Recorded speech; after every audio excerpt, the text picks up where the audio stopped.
alhamdulillah berjalan mungkin 7-8 bulan saya mulai ngikutin Rasil. Awalnya emang agak kaget-kaget ini, tapi saya ikuti terus gitu, kelihatannya bahkan mungkin sering ketemu Ustadz ya di mana pengajian, saya alhamdulillah bisa kalau yang ini saya datang gitu. Dibanding yang lain perasaan saya, hati saya jadi nggak ini gitu, nggak meledak-ledak ya. Jadi menurut saya ya mungkin ini yang kita cari gitu ya.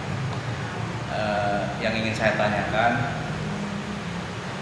sebetulnya kalau Rasil ini buka di tempat-tempat lain saya kira cukup bagus juga. Sekarang kan zamannya franchise ya, kalau Rasil di franchise kan di sana gitu ya, mungkin banyak juga itu saya kira.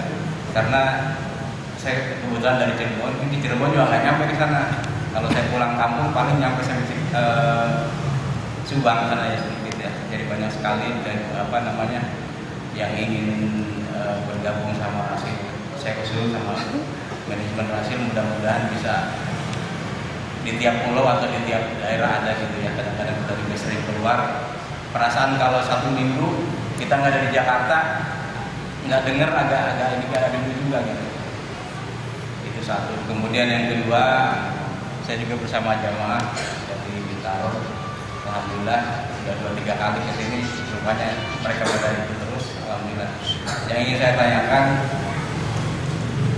Al-Imam Ghazali ini sudah cukup lama ya, mungkin kitabnya ini hampir 1000 tahun saja, 100 tahun ya, sudah cukup lama.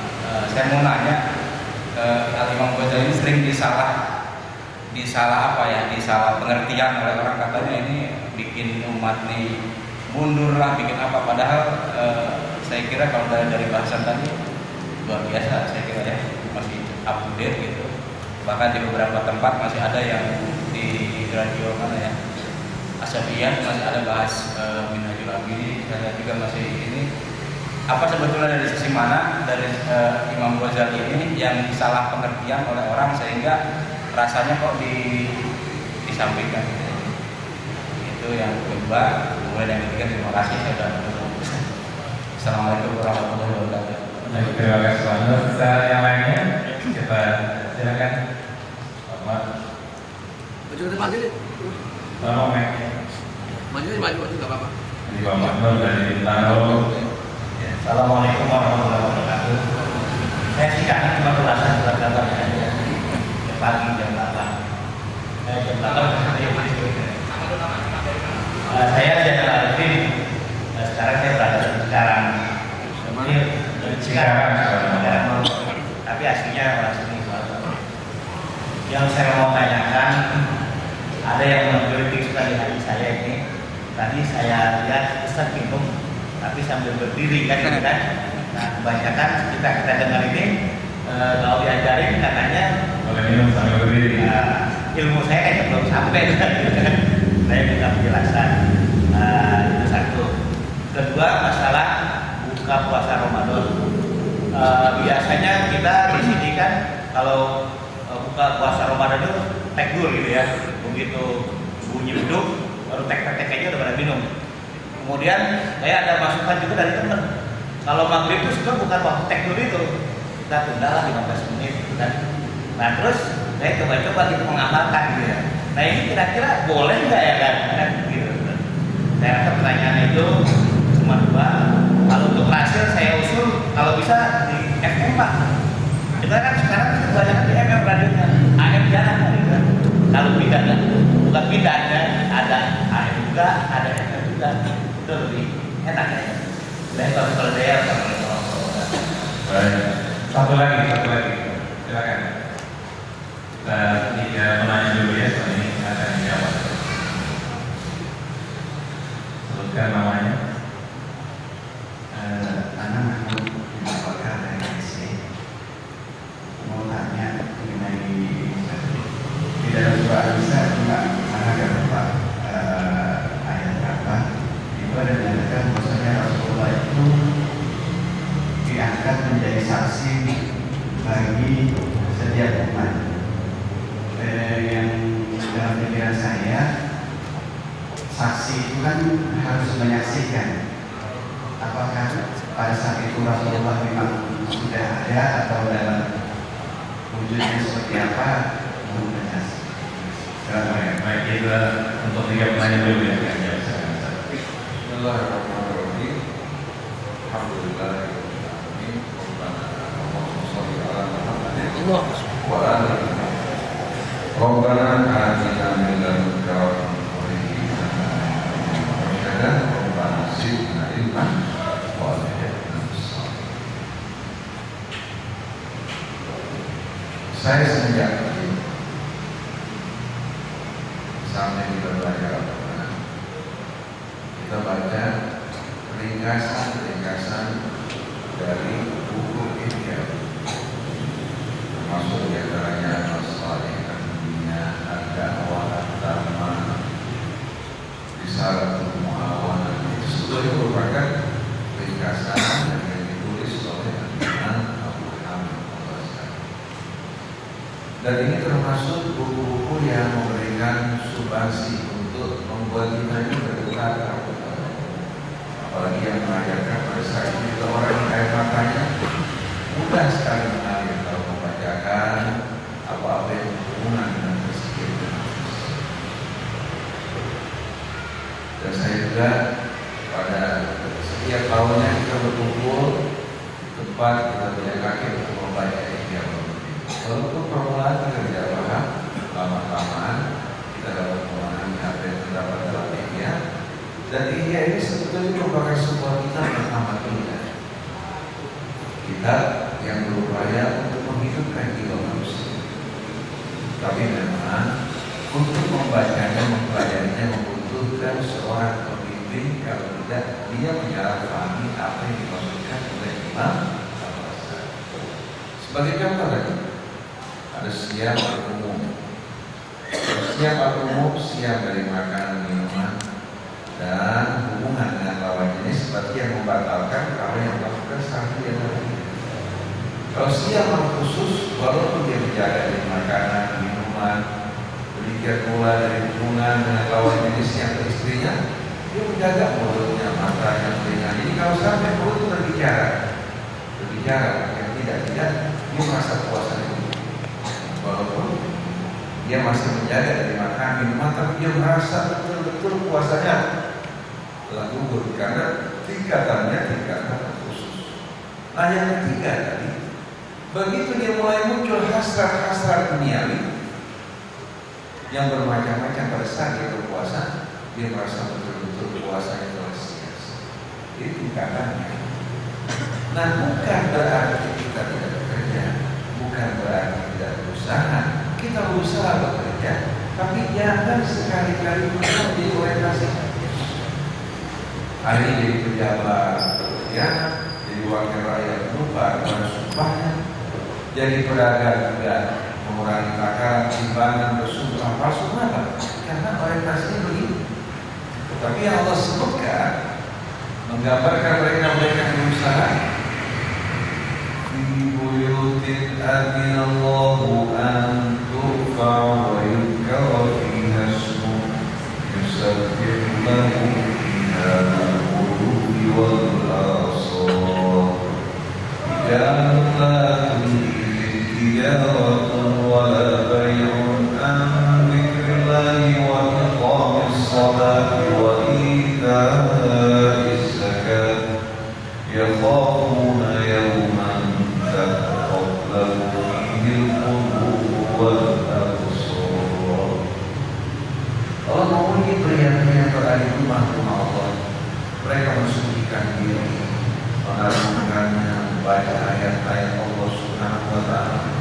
Jiwa mereka ini, walaupun mereka pedagang, tapi tidak dibuat lupa oleh jual beli dan dagang mereka untuk mengingat Allah, untuk mendirikan sholat, untuk mengeluarkan zakat. Bahkan di saat dia berdagang, dia sudah menantikan saat panggilan Allah Subhanahu wa ta'ala. Dia merasakan dunia ini sebetulnya merupakan hal yang keruh. Begitu mendengarkan panggilan Allah, hatinya langsung damai dan gembira. Begitu datang panggilan berinfak dan berzakat, atau orang yang membutuhkan, dia tidak menolak dan tidak berat hati untuk mengeluarkan harta di jalan Allah. Nah orang-orang seperti ini beda dengan orang yang tidak punya, tapi hatinya selalu membayang-bayangkan Imam Ghazali tidak mengajarkan kita hidup miskin, tidak mengajarkan kita hidup melarat, tapi mengajak kita untuk selalu hidup mengingat Allah, berbekal bagi hari akhir. Kalau kita memiliki dunia dan seluruh isinya, kita perjuangkan untuk jalan. Kemudian ada yang disalahpahami juga, di antaranya katanya Imam Ghazali mengingkari namanya al-haq, mengingkari as-sababiyah wal musababiyah, hukum sebab dan akibat. Itu sama sekali tidak benar. Yang diingkari oleh Imam Ghazali itu al-hakmiyah as-sababiyah. Jadi Imam Ghazali mengatakan bahwa hukum sebab dan akibat itu satu hal yang wajar, itu merupakan hukum Allah. Tapi tidak berarti bahwa sebab pasti hasilnya seperti dalam hitungan manusia. Gak ada haknya kepastian. Allah ini tidak sama sekali tidak ditentukan oleh hukum yang dibuat, tapi Allah yang menentukan hukum yang dibuat. Contohnya, api panas membakar. Itu sebabnya. Kalau kita masukkan tangan kita ke api bakar, tapi tidak pasti. Allah kuasa untuk berkata pada api, ya narukuni bayan wassalam. Orang karena dosa maksiatnya dia terancam badai di tengah-tengah lautan. Kemudian dia berdoa kepada Allah, badai yang tadinya mengamuk langsung apa? Mereda. Seperti Nabi Yunus dalam perut ikan diselamatkan oleh Allah. Jadi ada doa yang membuka jalan bagi kita untuk keluar dalam penjara sebab. Kalau dikembalikan semua pada hukum sebab dan akibat, binasa kita semua. Dan walaupun kita terjepit oleh kesalahan perbuatan kita, kita taubat mohon ampun, Allah bersihkan kita dari dosa kita, bebaskan dari penjara-penjara dan belenggu-belenggu musabab yang diakibatkan oleh hukum-hukum sebab yang kita buat. Jadi beliau tidak mengingkari sebab dan akibat, tapi mengingkari al-hakmiyah as-sabab. Bagaimana? Kita terikat dengan sebab secara mutlak, apa kita terikat dengan rahmat Allah Ta'ala? Oleh karena itu doa di sini kelebihannya menyelamatkan orang. Diumpamakan seperti orang yang sedang tenggelam, Allah mengulurkan tangannya menyelamatkannya. Kalau kita dikembalikan kepada hukum sebab dan akibat, walaula fadlullahi 'alaikum wa rahmatuhu lattaba'tum asyaitana illa qalila. Kalau bukan rahmat Allah dan karunia kepada kalian, kalian sudah jadi budak syaitan. Jadi kita berdoa berlindung Allah selamatkan. Imam Ghazali seorang imam hak, tetapi kita jangan samakan Imam Ghazali dengan Rasulullah. Jangan samakan juga kitab Ihya Ulumuddin dengan Quran. Karena itu produk manusia renungannya, sedangkan Al-Quran kalamullahi alladzi la ya'tihi al-batil. Jadi kalau Imam Ghazali meriwayatkan satu hadis yang terkadang lemah, tidak perlu kita heran. Kalau beliau berpendapat dengan pendapat yang terbukti katakan pendapat tersebut salah, tidak mengherankan.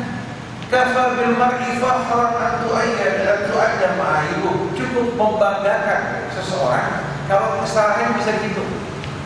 Yang repot kalau semuanya salah. Jadi Imam Ghazali seorang imam bihaq, dan kebanyakan hadis-hadis yang diriwayatkan yang sanadnya lemah ala sabil istinas lal istishhad atau istidlal, hanya istinas. Dia bawakan ayat Quran, bawakan hadis yang sahih, nanti ditambahkan dengan hadis-hadis yang dhaif yang maknanya mendukung,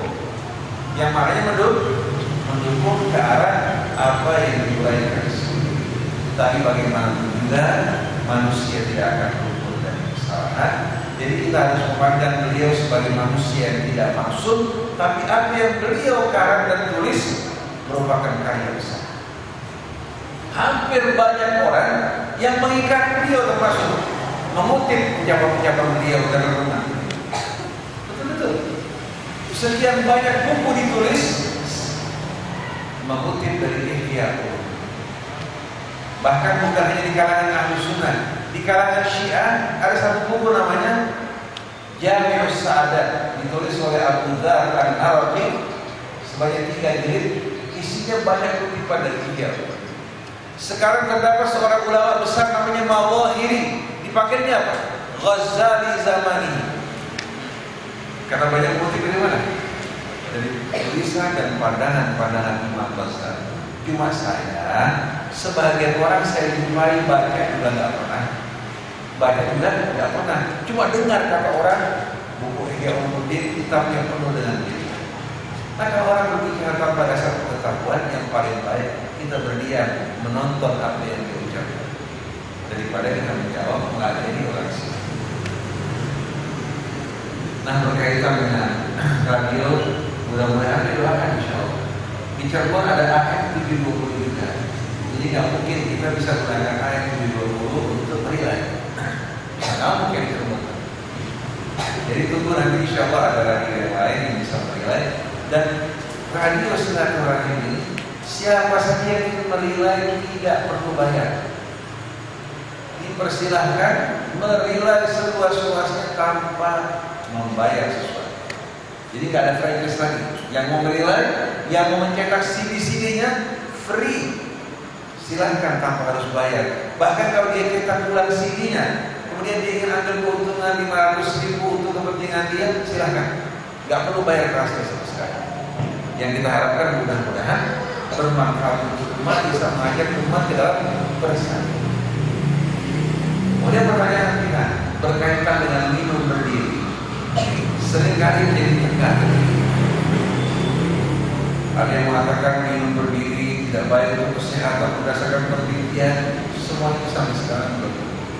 Sahabat Rasul Shallallahu Alaihi Wasallam sebagaimana yang diriwayatkan juga minum berdiri. Minum juga berdiri. Bukan satu persoalan lagi sekali berkaitan dengan minum. Tapi jangan minum lagi. Jangan minum dalam keadaan lagi. Kalau minum boleh dibaca dalam buku hadis, ya, diriwayatkan berbagai macam hadis yang menggambarkan bagaimana dari sekalian sahabat Nabi minum, bahkan Rasulullah pun minum. Kemudian berkaitan dengan yang kedua, Surat An-Nisa mau jadi saksi. Allah berfirman dalam surat An-Nisa, "Wa kaifa idza ji'na min kulli ummatin bi syahidin wa ji'na bika 'ala haula'i shahida yawma idzin yawaddu alladziina kafaru wa 'asaw rasula law tusawwa bihimul ardu wa la yaktununa Allaha." Bagaimana nanti apabila setiap umat kami panggil saksi mereka, dan kalian akan memanggil kamu wahai Rasulullah sebagai saksi atas umat manusia. Pada hari tersebut orang-orang yang kafir ingkar, yang menentang Rasul, ketika Rasulullah menjadi saksi di hari kemudian nanti, mereka berharap kau ini diratakan dengan tidak dibangkitkan kembali, dan mereka berharap kali sekalian, dan mereka tak akan mampu menyembunyikan kebohongan. Nabi Isa bakal dipanggil oleh Allah untuk bersaksi. Apa benar? Wahai Isa, kamu memerintahkan manusia untuk menyembah kamu dan ibumu. Maka Nabi Isa akan membantah semua ini. Pertanyaan Allah bukan Allah tidak tahu. Allah ingin Nabi Isa yang membantah kebohongan mereka. Anta qulta linnasi ittakhiduni wa ummi ilahaini min dunillah. Apa kamu pernah berkata, jadikan aku dan ibuku sebagai sembahan selain Allah? Apa jawaban Isa? Qala ma yakunu li an aqula ma laysa li. In kuntu qultuhu faqad alimta ta'lam ma fi nafsi wa la a'lamu ma fi nafsi. Jadi kita lihat Nabi Isa langsung membantah semua kebohongan yang dibuat oleh mereka yang menjadikannya sebagai suku Allah, demikian pula ibunya. Tujuannya Allah langsung panggil saksi Rasul yang pernah diutus oleh mereka. Kalau dia tidak pernah memerintahkan, berarti siapa yang mereka itu? Setiap Nabi akan dipanggil oleh Allah. Nah, Nabi kita akan dipanggil oleh Allah Subhanahu wa Ta'ala. Kemudian Allah bertanya, apa benar ini yang kamu ajarkan kepada mereka wahai Rasul? Berpecah belah, bergolong-golongan, bercerai-berai, berkelompok-kelompok. Apa ini yang kau ajarkan kepada mereka? Apakah sebaliknya kau perintahkan mereka untuk berpegang pada kalian? Pada saat itu dengan sendirinya Rasulullah SAW akan menyampaikan kesaksian. Wa kadzalika ja'alnakum ummatan wasatan litakunu syuhada'a 'alan nasi wa yakuna ar-rasulu 'alaikum syahida. Demikianlah kami jadikan kalian sebagai ummatan wasatan. Kata wasat sesuatu yang berada di tengah di antara dua hal. Allah jadikan ummatan kita ini yang beriman sebagai ummatan wasat agar mereka menjadi saksi kebenaran, keindahan dan ajaran Islam. Sedangkan kitanya menjadikan Rasul sebagai saksi dan tauladan. Kita meneladani Rasul, kemudian kita menjadi contoh dan saksi bagi umat manusia. Wa fi hadza yakuna ar-rasulu syahidan 'alaikum wa takunu syuhada'a 'alan nas. Allah ingin Rasul menjadi saksi contoh bagi kita dan kita menjadi saksi contoh bagi umat manusia. Nah, kita mau tanya, pernah nggak Rasulullah mengajak umat atau sahabat bercerai-berai, bermusuh-musuhan, bergolong-golongan? Apa yang ada wa ta'awanu 'alal birri atau innamal mu'minuna ikhwah? Tapi yang ada sekarang sesuai dengan Rasul. Kalau nggak sesuai dengan Rasul, gimana bisa mengaku sebagai pengikut Rasul? Jadi di hari kemudian nanti Allah akan panggil Rasul bersaksi. Nah, sebelum kita berhadapan dengan Allah dan Rasul, mari sesuaikan diri kita dengan kehidupan Rasul dan para sahabat. Tadi yang satu lagi apa? Puasa. Buka puasa. Saya ingin tanya, waktu berbuka puasa kan? Kata makanya berarti terbenamnya matahari. Terbenamnya matahari tandanya apa? Matahari yang kelihatan suasana gelap. Nah, Allah bilang tsumma atimmus siyama ilal lail, sempurnakan puasa hingga malam hari, maksudnya gelap. Nah, sekarang kalau seandainya beduk berbunyi, azan berkumandang, matahari masih kelihatan, kita buka apa ditunggu? Saya pernah mengajar di Masjid Sepaka Putih, azan maghrib berkumandang, matahari masih kelihatan. Kira-kira yang salah Allah, apa hitungannya yang salah? Hitungan manusia yang salah, apa Allah yang salah? Apa matahari terlambat terbitnya? Jadi kesimpulannya, kata harus menunggu nggak ada. Harus menunggu 15 menit, 20 menit nggak ada. Yang ada, hendaknya kalau kita berbuka puasa, kita tentram yakin maghrib sudah. Saya kalau di Mekah aja udah gelap kalau maghrib. Indonesia masih terang. Yang salah bukan mataharinya, yang salah hitungan kita. Di negeri kita ini ada satu penyakit. Kalau salah walaupun salah terusin. Itu di jauh-jauh menetapkan Lebaran tanggal sekian, puasa tanggal sekian, walaupun salah terus maju pantang. Betul tak? Ini orang kita di Indonesia walaupun lembek-lembek arus-arus, tapi ada tegak juga. Kalau nggak tegak, maju kemana-mana. Nah, ini seperti pepatah Arab kenapa? Azza wa itar, kambing walaupun terbang, kambing walaupun terbang. Ada dua orang tebak-tebakan menyaksikan ada benda bergerak dalam rumput. Yang satu nanya, apa itu dalam rumput? Yang satu bilang burung, yang satu bilang kambing. Akhirnya mereka ambil batu, mereka lempar, terbang. Yang satu bilang apa? Yang bilang kan tadi burung. Yang satu bilang enggak, kambing. Bagaimana kambing terbang? Dia bilang sama Nabi Sulaiman, jangan kambing, kuda terbang. Jadi azza wa itar, kambing walaupun terbang. Repot kan Arab yang begini. Dan saya jumpai dari kita berkali-kali banyak kesalahan berkaitan dengan masuknya Ramadan dan masuknya Lebaran. Sampai masuk di akalnya kalau Lebaran haji kita 2 hari setelah Arafah. Habis Arafah haji kan? Tapi 2 hari kemudian baru kita Lebaran Idul Adha. Padahal jamaah haji kita yang Indonesia mana? Di Mekah. Kalau Ramadan masih masuk di akal, haji yang nggak masuk di akal.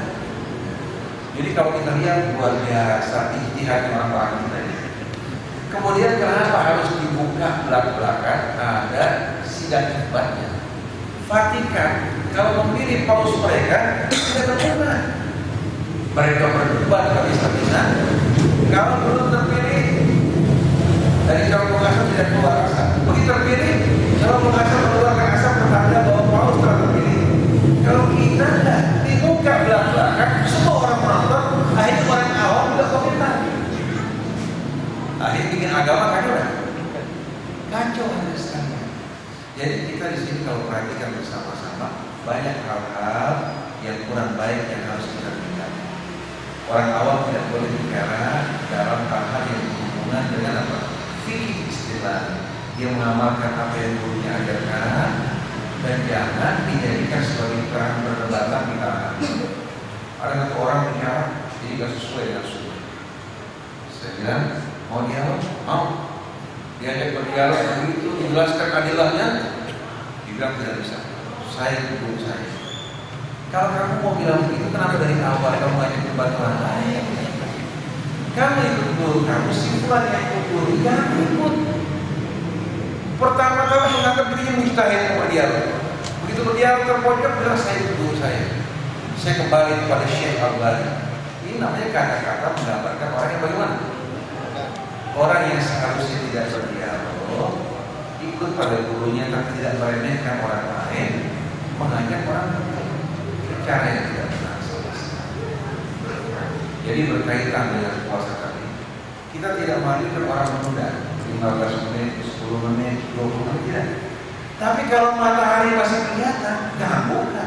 Capek-capek dari pagi kita puasa, pas dekat maghrib kita buka belum waktunya. Gimana coba? Malah di daerah kita Cibubur, ada bisa bertingkat-tingkat. Subhanallah, yang depan pasti dekat kerangka. Maghribnya paling cepat, subuhnya paling cepat. Kalau kita merasa di masjid kita masih agak cepat, ini paling cepat, nggak mau kalah sama yang lain. Saya matahari masih terang, saya bilang kesian yang berbuka. Betul. Jadi kita di sini tidak mau sama sekali melanggar perintah Allah. Tsumma atimmus siyama. Sempurnakan puasa hingga malam tandanya gelap. Kalau memang hitungan kita bertepatan dengan tanda-tanda yang ada di alam ini, kita sesuaikan. Tapi kalau hitungan kita lebih cepat, ya dengan sendiri jangan kita utamakan hitungan kita, tapi utamakan tanda-tanda yang Allah berikan sebagai pertanda bahwasanya malam itu Tuhan kita. Wallahu a'lam. Ada lagi yang lain? Satu lagi ada? Satu lagi selanjutnya kita satu pertanyaan lagi, silakan. Umar, silakan.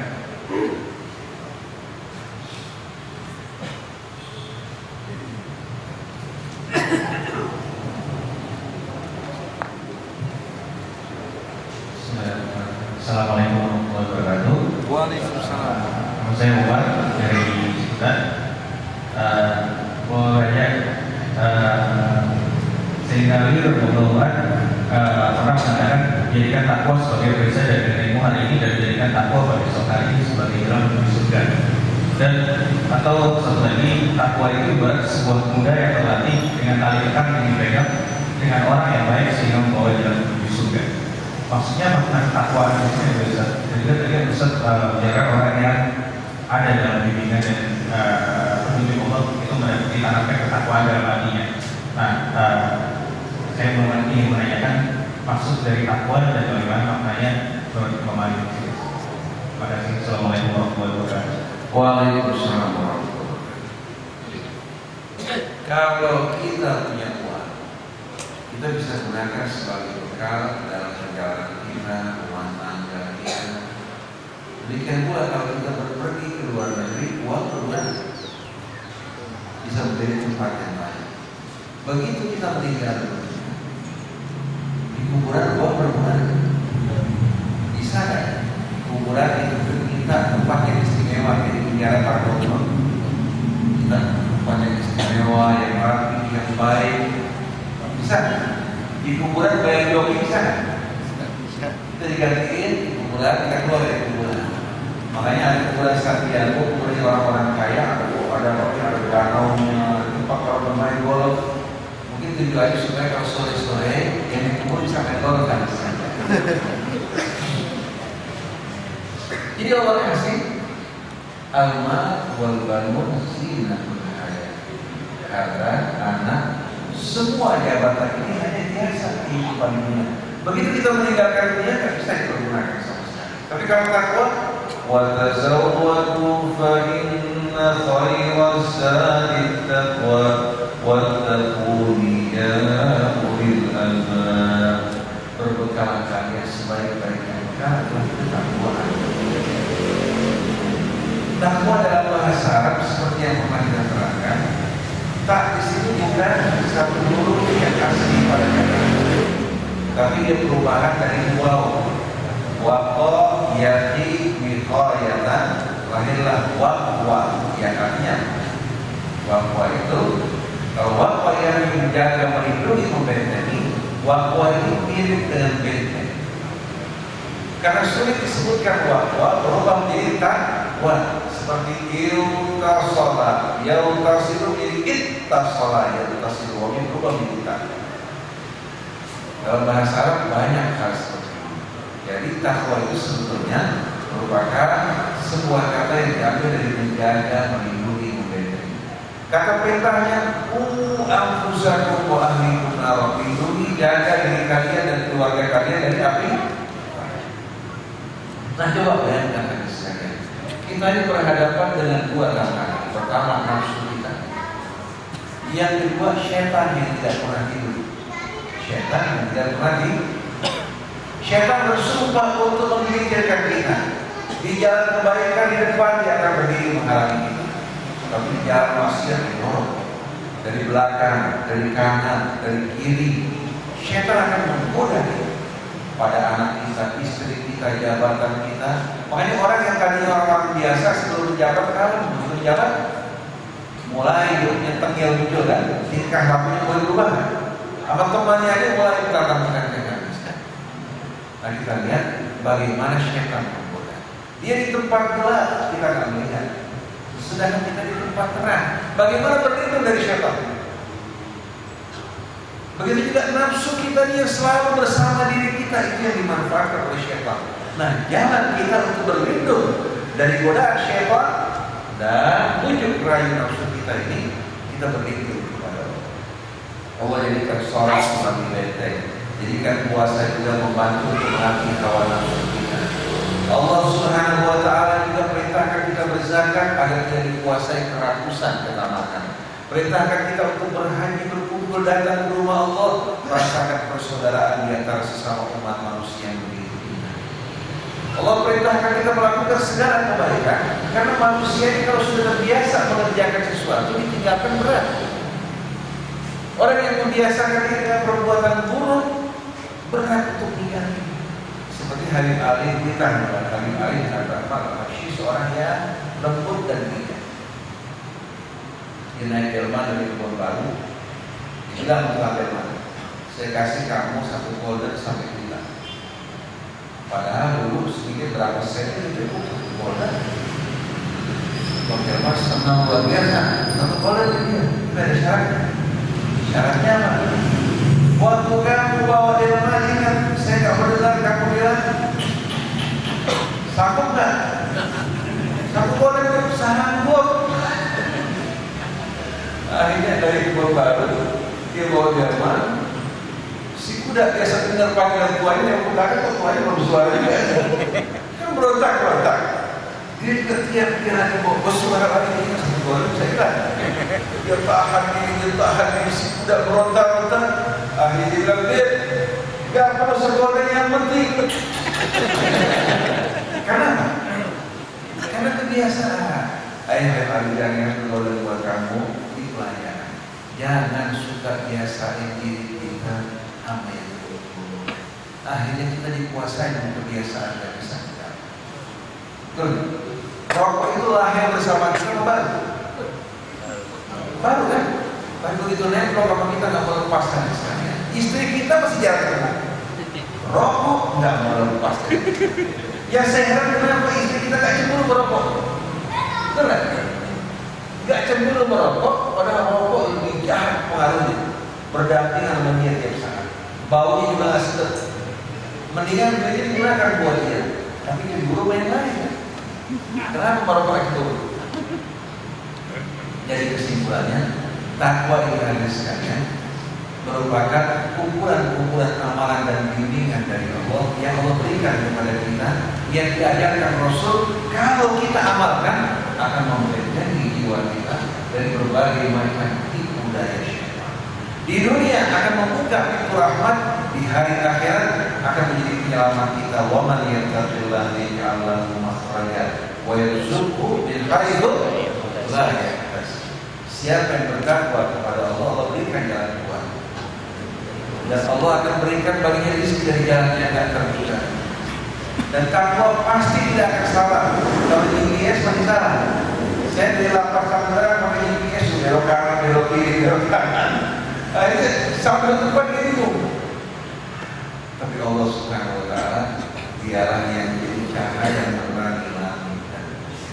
Oleh karena itu, takwa ini bekal bagi kita di dunia, bekal dalam kubur kita, bekal di hari kebangkitan. Oleh karena itu, seandainya orang yang bertakwa dikerubuti oleh seluruh penduduk yang terdapat di bumi ini, Allah akan berikan jalan keluar. Wa man yattaqillah yaj'al lahu makhraja. Ini yang perlu kita tempa, kita bina diri kita, dan puasa ini merupakan satu bimbingan dari Allah untuk membimbing kita agar mampu untuk mengendalikan diri. Hati selalu mengingat Allah, kemudian kita mengikuti bimbingan dan petunjuk, insya Allah kita akan masuk dalam benteng takwa yang tak. Insya Allah nanti kita akan bacakan bagaimana sifat orang-orang yang bertakwa sebagaimana yang disampaikan dalam khutbahnya Amirul Mukminin Ali bin Abi Thalib alaihissalam. Demikianlah para jemaah sekalian, insya Allah kita persilakan nanti Ustaz Ahmad Sanusi yang menyampaikan di seputar peringatan dari Al-Isra wal Mi'raj. Mudah-mudahan kita akan mendapatkan manfaat yang banyak. Ini orang yang bersahaja bertawakal banyak ilmu, tapi bersahaja bertawakal Subhanallah wa bihamdihi, asyhadu an la ilaha illa anta, astaghfiruka wa atubu ilaik.